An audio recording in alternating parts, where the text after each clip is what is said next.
একাঙ্ক অট্টহাসি।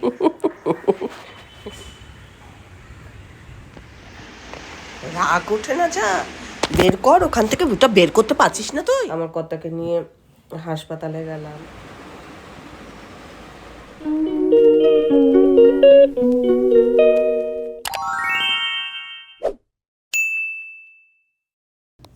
Good morning, কেমন আছো তোমরা সবাই? নিশ্চয়ই খুব ভালো আছো। যদিও আমার সময়টা খুব একটা ভালোই আছে না, কারণ জানোই তোমাদের দাদার একটা অপারেশন হবে, সেই জন্য একটু চিন্তায় আছি। আর বাবান শ্রেয়ারা তো চলে গেছে। ব্রেকফাস্ট আমি করলাম, মুড়ি, চা, চানাচুর এইসব। আর ওদের ঘরটা একটুখানি পরিষ্কার করে দিচ্ছি। কিছু কিছু জিনিস ফেলে গেছে বা একটু অগোছালো হয়ে আছে, সেগুলোকে একটু পরিষ্কার করে পরিপাটি করে দেওয়া।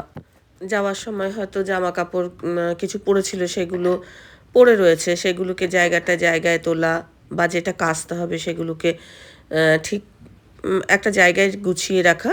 যখন কাচবো তখন ওদেরটাও কেচে দেবো। তো এখন ড্রেসিং টেবিলটা পরিষ্কার করে নিয়েছি। দেখলাম একটু ধুলো পড়েছে। আর আমি সত্যি কথা বলতে কি সময়ও করতে পারছিলাম না, বিভিন্ন কাজ তো থাকেই সঙ্গে, ধরো হসপিটাল ঘরও করছি, সেই জন্য সময় হয়ে উঠছিল না। যাই হোক, আজকে একটুখানি সময় হাতে আছে।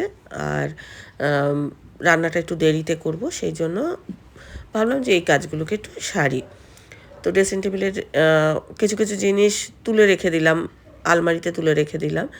আর এখানে শ্রেয়ার একটা ব্যাচ ছিল, তারপর মনে মনে ভাবলাম শ্রেয়ার যখন ব্যাচ আছে তাহলে বাবানেরও একটা ব্যাচ রাখি। বাবান যখন পার্ক হোটেলে চাকরি করতো তখনকার ব্যাচ।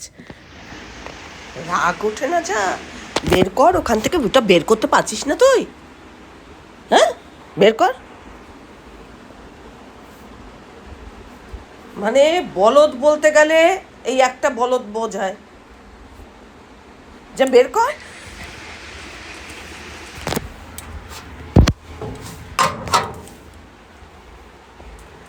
এইদিকে এইদিকে। হ্যাঁ, নটুটা এইরকমই, জানো তো। যদি ধরো ওর হাতের নাগালে কিছু না পাওয়া যায়, তাহলে ও সেটা বের করবার চেষ্টাই করবে না। বাবান শ্রেয়ার জামাগুলো এক জায়গায় করছি, এগুলো কেচে দেব পরে। আর এখানে ওরা দক্ষিণেশ্বরে গেছিলো, সেই দক্ষিণেশ্বরে যে ডালা, সেই ডালাটা রয়েছে, ডালাটা এবার মানে জলে দিয়ে দেবো। এর আগের দিনের ব্লগে আমি বলেছিলাম যে নটু আমার পেছন পেছন ঘুরে, মানে মালিকের পেছন পেছন যখন পোষ্যরা ঘুরে, তখন মালিকের খুব ভালো লাগে। তো তোমরা অনেকেই বলেছো এটা বলা ঠিক না। হ্যাঁ, বলাটা হয়তো ঠিক না, কিন্তু আমি ওইভাবে বলতে চাইনি। নটুকে আমরা খুব ভালোই বাসি, সন্তানের মতোই ভালোবাসি, সবসময় বলি নটু আমার ছোট ছেলে। কিন্তু একটা চলতি কথা আছে না, মানে বলে এটা যে পোষ্যরা সবসময় মানে বিশেষ করে ডগিরা প্রভুর পেছন পেছনই কিন্তু চলাফেরা করে। আর দেখতে পাচ্ছ কীরকম জ্বালাতনটা করে।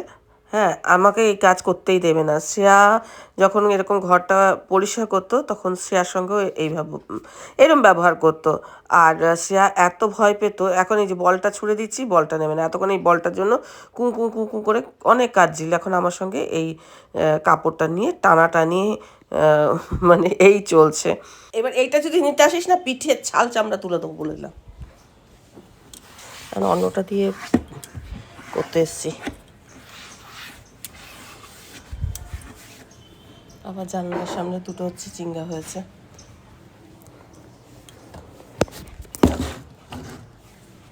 সব পিছন ঘুরে ঘুরে বসে আছে।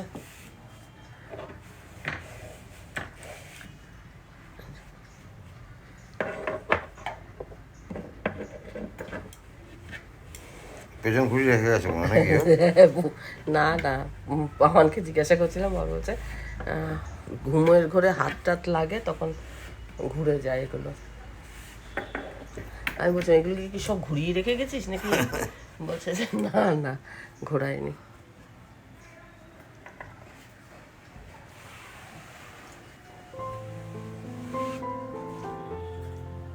সরিয়ে দিলাম সব এক্সট্রা জিনিস, ধুলোবালি পুরো নষ্ট হয়ে যায়।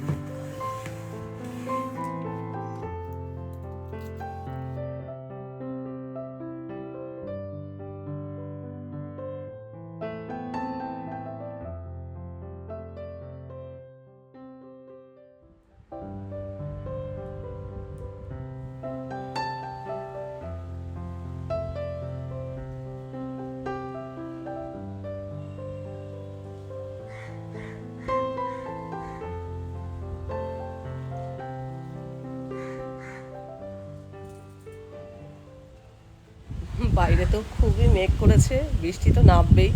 আমি কাপড় জামা মেলতে এলাম। একটুখানি জলটা ঝরে গেলে ঘরে দিলে অসুবিধা হয় না, কিন্তু জল অবস্থায় ঘরে দিলে জল জল হয়ে যায়। আর একবার পিছল খেয়ে পড়ার পর থেকে এত মানে প্রাণে ভয় ধরেছে, আঙুলগুলো তো এখনও ব্যথা সারেনি, কিন্তু ফুলে ফুলে রয়েছে, মানে ধরলে বোঝা যায় যে শক্ত শক্ত হয়ে আছে। তারপরে ব্যথা, টাচ হলেই ব্যথা হয়। যাই হোক, একটুখানি দাঁড়াই, একটু প্রকৃতির হাওয়া টাওয়া এগুলো উপভোগ করি। আর এখন চটি পরে একদম মানে চলাফেরা করতে পারি না ঘরের মধ্যে। আগে যেমন চটি পরেই সবসময় চলাফেরা করতাম, কিন্তু এখন পারি না। 1 নম্বর ভয় ধরেছে, 2 নম্বর হচ্ছে পাটা ব্যথাও আছে, মানে চাপ পড়লে ব্যথা ব্যথা করে। ওই জন্য ঘরে আর কি চটি না পরেই কাজ করি। কি হাওয়া দিচ্ছে দেখো, এই যে এদিকে নারকেল গাছগুলো কি দুলছে, আবার এই পাশে সেগুন গাছটাও খুব দুলছে, হাওয়া দিচ্ছে, কাপড়গুলো উড়ে উড়ে মানে অনেকটা জল ঝরে যাবে, খানিকক্ষণ দাঁড়ালেই হয়ে যাবে মনে হয়। একটুখানি এই ঠান্ডা ঠান্ডা হাওয়া বেশ ভালোই লাগছে। তো অনেকটা বেলা হয়েছে। কালকে তো আমার কর্তাকে নিয়ে হসপিটালে গেছিলাম, তো অপারেশনের ডেট দিয়েছে। আজকে বাজার টাজার করে দিয়ে আমার কর্তা গেছে কলেজ স্ট্রিটে। আর আমি এখন ধীরে সুস্থে রান্নাটা করবো। কি হাওয়া দিচ্ছে, আর ফোটা ফোটা বৃষ্টিও পড়ছে, যে আমি ভাবলাম একটুখানি দাঁড়াই, জলটা ঝরে গেলে তারপরে আমি নিচে নিয়ে যাব। তার হবে না। এই দেখো এদিকে কি সুন্দর পুটুস ফুলগুলো ফুটেছে, হলুদ। আমার শাড়ির সাথে এই ফুলগুলো বেশ ভালো ম্যাচ করেছে। না, যেটা ভেবেছিলাম হলো না, কাপড় জামা তুলেই নিতে হবে।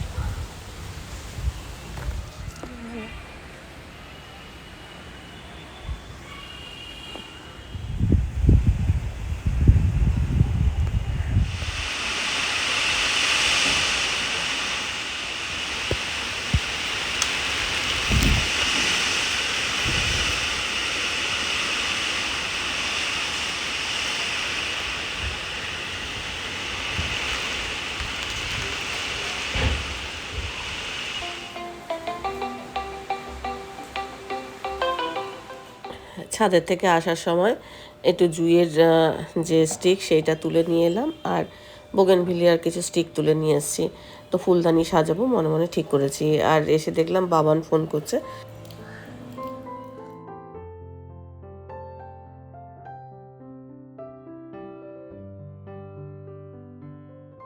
এখন কি সুন্দর রোদ উঠেছে। এতক্ষণ বাবানের সঙ্গে, বাবানের আজকে ছুটির দিন ছিল, বাবান শ্রেয়া দুজনের সঙ্গে কথা বলছিলাম। তো আমি এখনও রান্না করি, বসাইনি, শুধু আলু বোখরা চাটনিটাই হয়েছে। দেখাই আগে আলু বোখরা চাটনিটা কেমন হয়েছে, তারপরে আর কি রান্না হবে সেটা দেখাবো। অনেকটা বেলা হয়ে গেছে, আমার কথা যেহেতু কলেজ স্ট্রিটে গেছে, আমি একটু দেরি করে করেই রান্নাটা করছি। তার কারণ মানে ওর আসতে একটু সময় লাগবে, লাইব্রেরির কিছু বই আর কি ও আর অসীমরা দুজনে আনতে গেছে। আচ্ছা, গিয়ে আগে একটু রোদে দিয়ে আসি কাপড় জামা, তারপরে আমি রান্নার দিকে যাব। চলো আরেকবার যেতে হবে ছাদে। আর আলু বোখরা চাটনিটা দেখাই। এই দেখো আলু বোখরা চাটনিটা, আলু বোখরা চাটনি হয়ে গেছে। আচ্ছা, আজকে হবে হচ্ছে ইলিশ মাছ। ইলিশ মাছে আজকে কিচ্ছু দেবো না, মশলাপাতি কিচ্ছু দেবো না, ফ্রিজে তুলে রেখেছি। আজকে হবে ইলিশ মাছ, মাছটা ফ্রিজে তোলা ছিল। দেবো এই যে ছোট্ট ছোট্ট বেগুন, এগুলো দাদা বৌদিদের বাড়িতে আর কি হয়েছে, টবেতে হয়েছে। দেখো বেশ ভালোই হয়েছে বেগুনগুলো। এই বেগুনগুলোই এই মাছের ঝোলে দিয়ে দেবো। আর এখানে এই যে কলমির যে ডাঁটাগুলো ছিল, সেই ডাঁটাগুলো আমি রেখে দিয়েছিলাম। এটা করবো মটর ডাল দিয়ে, মটর ডাল এখানে ভিজিয়ে রেখেছি। এই যে দেখো ভেজানো আছে ডাল, আর এই সে কলমি শাকের ডাঁটা একসঙ্গে আমি সেদ্ধ চাপিয়ে দেবো প্রেশার কুকারে। আর মাছটা করব কালো জিরে ফোড়ন দিয়ে, কালো জিরে আর কাঁচা লঙ্কা ফোড়ন দিয়ে, আর সঙ্গে একটু বেগুন দেবো। ব্যাস এই হচ্ছে রান্না। আর ভাতটা চাপিয়ে দেবো, আমার কর্তা এলে তারপর গরম গরম ভাতটা আরেকবার ফুট দিয়ে নেবো। আর এখানে আছে এই যে রসুনের কুচি, রসুনের কুচিটা দেবো হচ্ছে ওই কলমি শাকে। এই আমি আবারও ছাদে এসেছি, সেকেন্ড টাইম কাপড়গুলো দিচ্ছি। আবারও হয়তো আমাকে আসতে হবে, কেননা আকাশে মেঘ দেখা যাচ্ছে, কখন যে বৃষ্টি হবে। আবার দেখো এই দিকটা পরিষ্কার, মেঘ তো আসলে সরে সরে যায় না। যাই হোক, একটু আগে বৃষ্টি হয়েছে, এই ফুলের মধ্যে জলটা পড়েছে, কি ভালো লাগছে দেখতে। যাই হোক, আবার নিচে এসেছি, নিচে এসে রান্নাটা শুরু করেছি। মাছের মধ্যে বেগুন দেবো, এই যে ইলিশ মাছের তেল আর ডিম ভেজে নিয়েছি। আর আজকে ইলিশ মাছটা একটু ভেজেই রান্না করব। রান্না তেমন কিছু মানে সেই অনেক খেটে খুঁটে করতে হবে এরকম না। আর ইলিশ মাছ তো দেখো, একটু কালো জিরে কাঁচা লঙ্কা ফোড়ন দিয়ে মানে কোনো মশলাপাতি না দিয়ে করলেও ইলিশ মাছের স্বাদ হয়। তো একবারে দুবেলার মাছের ঝোল ভাত করে রেখে দেবো। ওবেলা আর কিচ্ছু করব না। কালো জিরে কাঁচা লঙ্কা ফোড়ন দিয়েছি, তার মধ্যে একটু হলুদ দিয়েছি, দিয়ে এবার একটু নাড়াচাড়া করে জল দিয়েছি। ফুটে ওঠার পর মাছগুলো দিয়ে দিচ্ছি। মাছটা ভালোভাবে সেদ্ধ হয়ে গেলে তারপরে আরেকটু কাঁচা লঙ্কা দেবো, আর বেগুন, ভাজা বেগুনটা দিয়ে দেবো, দিয়ে নামিয়ে ফেলবো, ব্যাস হয়ে যাবে রেডি। একবারে দুবেলার মাছের ঝোল, আর এখানে যে মাছের তেল, ডিম ভাজা আছে, আর এই হচ্ছে আলু বোখরা চাটনি। এখনও ওই কলমি শাক ডালটা হয়নি।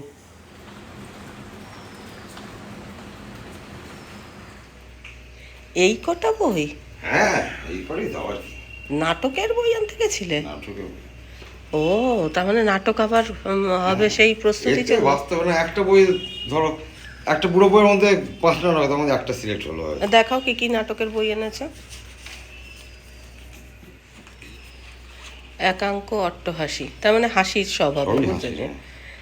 হাসি। সৌরভ বন্দ্যোপাধ্যায় সম্পাদিত রঙ্গহাস অক্টোপাস, মৈনাক সেনগুপ্তের রগর হবে জমজমাটি। এটা মনে হচ্ছে ভালো হবে, রগর হবে জমজমাটি। আচ্ছা দেখি, এটা কি? সেম সাইড সমর্পণ ডাইভোর্স, এটা কার লেখা? শৈলেশ গুহ নিয়োগীর। নিয়োগীর আগেরটাও ছিল, যে নাটকটা আমি হলো। আচ্ছা, আরেকটা শৈলে বিবাহ বিভ্রাট, হলিডে হোম, জীবন্ত স্ট্যাচু, ফাঁস ক্লান্ত রূপকার ঝুমুর। ঠিক আছে। কলেজ স্ট্রিটের কি কিছু পরিবর্তন দেখলে? কলেজ স্ট্রিট না, না, নাকি না, না, না, অক্সফোর্ডের মতো হবে? না না না, কিছু পরিবর্তন কোনো হয়নি? পরিবর্তন হয়নি এখনো পর্যন্ত। আচ্ছা। আর কি বলে যে তোমার, আমি অসীমকে বললাম যে যা ভালো হয়েছে, সাঁতারটা খুলতে হয়নি বলে আর একদম অসীম গেল ওদিকে, আমি এলাম সোজা। হ্যাঁ, বলে ধরো 8-10 কদম এগিয়েছি, বৃষ্টি এখনো দাঁড়িয়ে যাই, নাহলে প্যান্টটা ভিজবে। দাঁড়ালাম, তাদের কমবে না। উঠে এইখানে এসে গড়াগড়ি খাওয়া ওর একটা রোজের নিয়ম। ওদের বিছানে এসে গড়াগড়ি খাবে। আকাশটা এখন পরিষ্কার হয়েছে। শুভ সন্ধ্যা বন্ধুরা। তোমরা দেখেছো যে কদিন আগে আমি একটা এরকম ওই যে সিল্কের কাপড়টা পরেছিল, সেই সিল্কের কাপড়টা একটুখানি মেশিনে সেলাই করছিলাম। তো এটা দিয়ে কী করবো এখনও প্ল্যান প্রোগ্রাম কিছু করিনি, তবে একটা তো ভাবনা নিয়েই করছি বটে। তো এর মধ্যে দেখো এই যে কাঁথা স্টিচের কাজ করছি কাপড়টার মধ্যে। কি করছি তোমরা একটুখানি গেস করো। আজকে যেহেতু ডিনারে আর কি ভাত আছে, একবারে ভাতটা করেই রেখেছি, জাস্ট গরম করব, মাইক্রোওভেনে দিয়ে গরম করব। তো সময় রয়েছে, আজকে রুটি টুটি করতে হয়নি। তো সেই জন্য ভাবলাম যে এটা নিয়ে একটু বসি। সবে এইটুকু কাজ হয়েছে, পুরোটার মধ্যেই এরকম কাঁথা করব, তারপরে মানে কি করব সেটা পরে দেখতে পাবে। আর এটা কি বলতো, ফোল্ড করে নিয়েছি, ডবল ফোল্ড হয়েছে, এরকম জিনিসটা এরকম হয়েছে।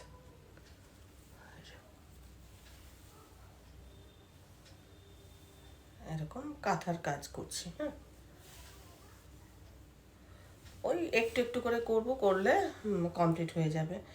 একবারে তো করতে পারবো না, কারণ আমার এই সময় এডিটিংয়েরও কাজ থাকে। এই এতক্ষণে আমার এডিটিং কমপ্লিট হলো, এডিটিং করে তারপরে আমি আপলোড করতে দিলাম, দিয়ে তারপরে এটা নিয়ে বসলাম।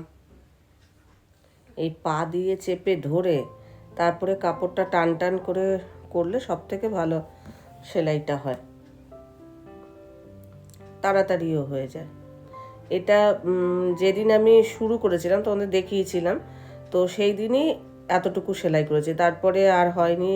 আমার কর্তাকে নিয়ে হাসপাতালে গেলাম, তারপরে বিভিন্ন কাজ থাকে, এডিটিংয়ের কাজ কমপ্লিট না হলে এগুলো তো অবসর সময়ের কাজ, তো করা হয় না।